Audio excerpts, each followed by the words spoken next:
is defined as any nutritious substance that people or animals eat or drink, or what plants absorb in order to maintain life and growth. Experts say food is complex, consisting of nourishing and nutritive components such as carbohydrates, fats, proteins, essential minerals, and vitamins. Welcome to another edition of Farmer's Diary. I'm your guide, Iwe Sekunde. Here on the program, we discuss on how we can increase food production, create jobs through agriculture, as well as ensure food security. So, let's talk about food in an attempt to better understand its processes, products, and how we can derive the full benefits from it, listening to some experts in the field of food sciences and technology.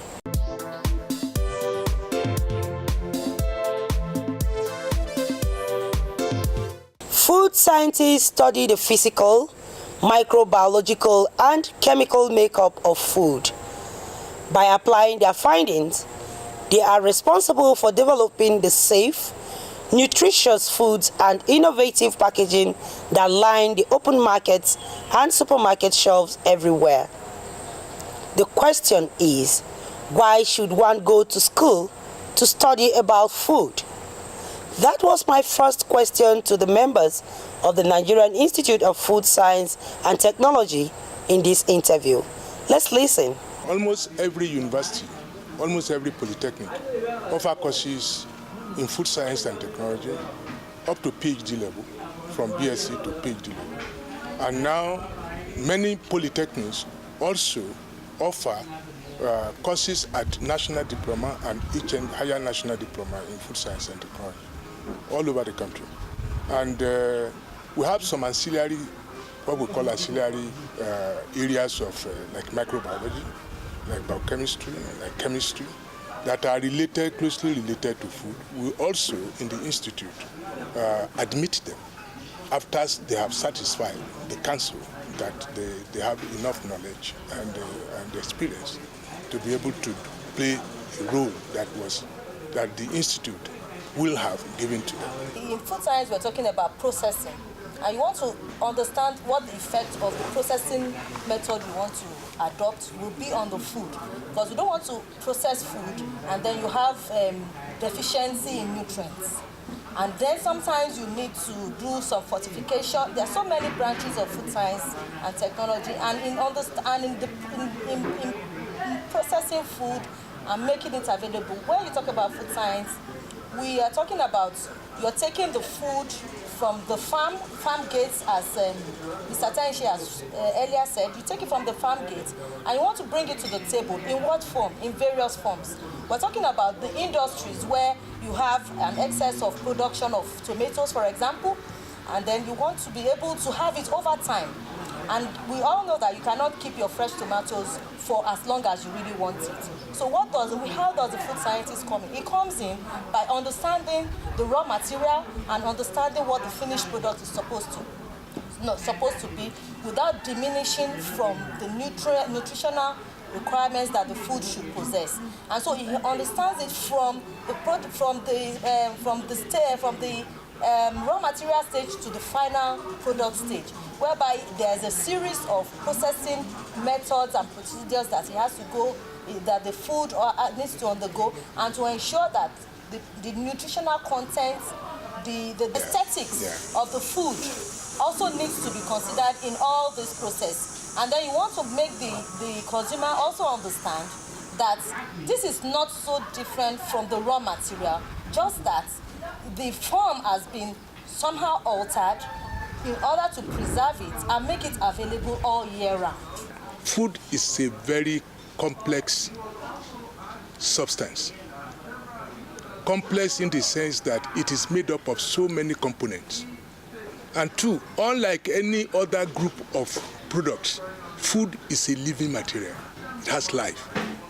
And therefore, the food scientist is trained to understand all these various complexes that can happen to food and preserve the living nature of food until it is consumed. Food has a life, and that is why we call it shelf life. It has a life within which it can expire. You understand it? So, in other words, a food scientist has been trained. If he's going to alter food by physical means, he's trained to ensure that whatever physical means is putting into food does not change the nature of the food. If he's using a chemical reaction, it makes sure that that chemical reaction does not alter the eventual composition and nature of the food. So therefore, that is his training, that is his core competence. It's like a doctor that has a patient. He must preserve the life of the patient. A food scientist must preserve the life and nature of the food he is in contact with. Food must be safe. So in other words, when you eat food, it must not affect your health. And that is one major area that the food scientists contribute to ensuring that the food that is available in the food supply chain is not contaminated, does not constitute a risk to the health of the consumer. So not only making it available, it's also making sure that it does not affect the health of the consumer eventually. So these are the two critical areas of food security: availability, affordability, and safety. And so the role of the food science comes in very well in that, also in that aspect, because if you don't if you don't process your cassava immediately, then you start losing the nutrients, the nutritional content, and then it even becomes toxic. So, and then also in that cassava that we mentioned now, it also has some toxic components that, because of the study and understanding of the nature of food, the food scientists have been able to identify that there's a need for the cassava to undergo some form of processing before you can take it, and take it in a safe manner. So the role of the food scientists cannot be underestimated, especially in this time that we're talking about concentrating and focusing on the agricultural sector. So the food scientist has a complementary role to play to ensure that the food that we are proposing and we are projecting that we should be produced in so much abundance now, it's eventually available all year round, so that the food scientists can add value to it and ensure that the integrity is preserved before it eventually gets to the consumer. And so now going back to the question you brought about the beans issue. The preservatives that you're talking about are being applied mainly by the farmers, because they want to preserve their produce from the farm, and they are employing certain things that are not approved for use for preservation. And that is also another area where the food scientists can come in. What do you want to use your beans for eventually? You want to take it, as a meal with the grains, in a normal beans. You want to take it as akara bean balls. You want to take it as moi moi. But the food scientists can come in and process your beans into bean flour, and you can have it available to use it for whatever you want to use it for. You can have it also ready-made food. We have people that are professionals that are into making ready-to-eat food. All you need is a powder, a bean flour or powder that already has some other ingredients that you ordinarily cook. You ordinarily go to the market to get. You want to make your akara, you want to put your pepper and all that, you want to put it inside. But you have food scientists, evolving novel foods, novel products from traditional foods that we know. So all this, if the food scientist comes into play the role that is expected to over time, the need for the farmer to use unapproved chemicals for preserving the raw material and all that will reduce to a large extent. This brings us to the core of what the NIFT as an institute does for its nation. There, you mentioned about beans. Currently, beans is banned. We cannot export beans outside the source of this country. Why? Because the preservative that the farmers use is in excess of the permitted levels. And one of the role of the food scientists, wherever we are, we cover various areas, is in the regulatory sector, where we have a lot of our members working in the regulatory arm of government, ensuring that whatever we produce today matches the quality and safety that is required at the global level and the international level. Unfortunately, some of our farmers, because of the explosion in population, the demand for this product is in excess of what they could produce. Rather than allowing the product to dry naturally on the farm and reach the required moisture content, because of the demand for it, they don't wait till that time. So what they do is to put diclofos, which is a preservative, in excess to prevent weevils from attacking it. So in the sense that, and this, if they could have allowed it, and then the seller too, in an attempt to make more money, wants to sell this product and bring it to the market. So rather than allow the diclofos to limit itself naturally, they will sell. And you now as the consumer, without knowing the details, you will buy and then you eat these things. And of course, what we call the residues will go into you and get you intoxicated. Now, there are a lot of things that have been done that to ensure that these things are corrected. The regulatory bodies, the development partners. I work with UNIDO, where the major thing that we are trying to, that UNIDO is trying to do now, is to teach farmers. We call it conduit of excellence, to be able to follow certain perceptions, certain procedures that have been put on in place globally, that ensures that you can still produce your beans without the use of preservatives. You can still also sell your beans even without, by allowing the residues to come to the normal level. People are being trained, farmers are being trained, as I'm telling you, that even before the European Union lifts the ban, things are being put in place that what is being done will allow, eventually create a system whereby our beans from the farm will go back to what we used to be, where you can eat your beans with your eyes closed, where you can eat your tomato with your eyes closed. But this takes time. But training is the answer, and this is being addressed. So we are actually, the Institute is pushing for the passing of a bill establishing the Council for Institute of Food Science and Technology so that we can regulate the practice of food science and technology, either in the industries or at policy level and everything. And that is one way of ensuring that we're going to have safe food. Safe food by ensuring that square pegs are put in square holes and all that. And farmers are the first runners when it comes to safety. If food they produce is not safe, there's very little anybody can do to improve the safety after he has left the farm. We can only build on the safety from the farm. And that is why it is very, very pertinent that farmers get it right. And what are the things that farmers should know? One, when you are growing the product, the type of herbicides you use, you must use approved herbicides. You must use the approved concentration. So in other words, farmers must seek to be trained by extension officers. Extension officers have been trained on the type of issue of temperature, issue of humidity, issue of acidity, all this issue of light, all these things has to be controlled. And this is what the food scientist has been trained.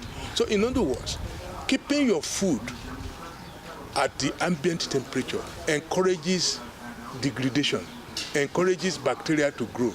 So we teach you, put it in a refrigerator. Why should you put your food in the refrigerator? Because the temperature is cold and microorganisms cannot grow in a cold temperature. Majority of them, particularly those that are pathogenic. So you need to be able to, as a farmer, bring your food. If you want to have a storage, you must be able to prevent entry of water, want to ensure that the temperature within which your food is being kept is controlled. You must also be able to know that vermins, insects, and many other things, and rats and rodents does not have easy access to the food. Some few months ago, we were suffering from Lassa fever. And that is because the rats have contact through urine into the food. And this urine carry virus, some of which are too dangerous for us, make us to die, and we need to be able to, these are preventive measures which the farmers can put into, they are ready to eat foods, like your boiled rice. Sometimes when you keep it on the table and you look at it, maybe for a few hours, you touch it, it begins to look gummy. And then you say, what is happening? That is bacillus for you.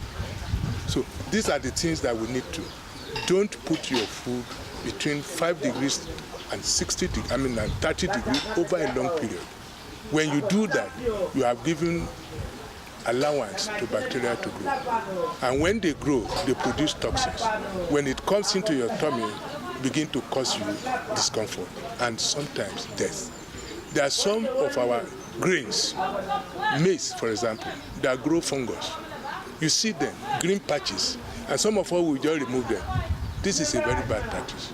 Once food has shown some rot or some growth of fungi, please discard it. Why? Because the roots of that fungus is buried inside the food, and they cause us damages, particularly things that has to do with our liver and kidney, and therefore you die of cancer. So cancer in Nigeria today is on the rise. Why? Because of some of the ways and practices we produce our food post-harvest. The safety part. As a farmer, ensure you produce safe. As a consumer, buy safe. As a housewife, cook safe. And that's all. You are what we eat. The major role that food scientists plays is to ensure that we have quality food, safe food, in the quantities that are required to feed everybody at every time. Quality would ensure that the nutritional value is preserved. Quantity ensures that when you go to bed with full stomach, we have healthy citizens that can contribute to the growth of the nation. I want to make a special appeal to the National Assembly. Our National Council Professional Bill has been with the National Assembly for some time. We want the National Assembly to look at this bill and pass it so that we can eliminate quacks. Food control is attracting money. Food is becoming a commodity for international trade.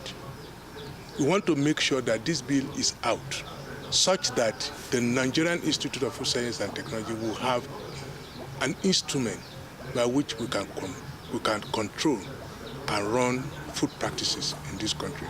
This is my appeal. It has been in the Senate for over 8 years, and we are hoping that it has again gone through the second reading. We are praying that the National Assembly will give it accelerated hearing. Well, having listened to this expert talking of food technology, the food you and I consume on a daily basis is as a result of the extensive food research and systematic investigation into a variety of food's property and compositions. Now, the advice food scientists have left us with is produce safe, buy safe, cook safe, and eat safe. You are what you eat.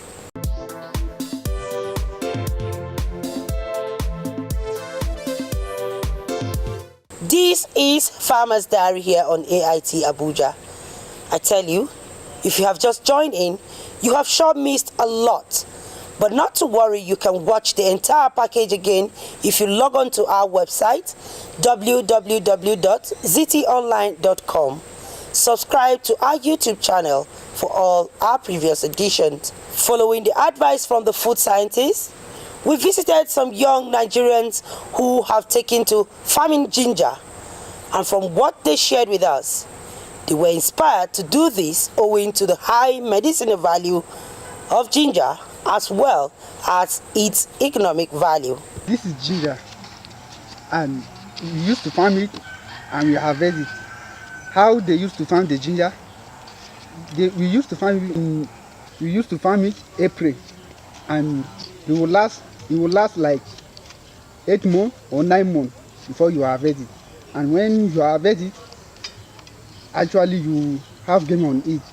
This one that as you are seeing now is just a 2 basis that we farm this, but as we harvest now, this is a lot of ginger that we got it. And this ginger that we are seeing, as you are breaking like this, to dry it, they put it inside sack, and this sack is 30,000.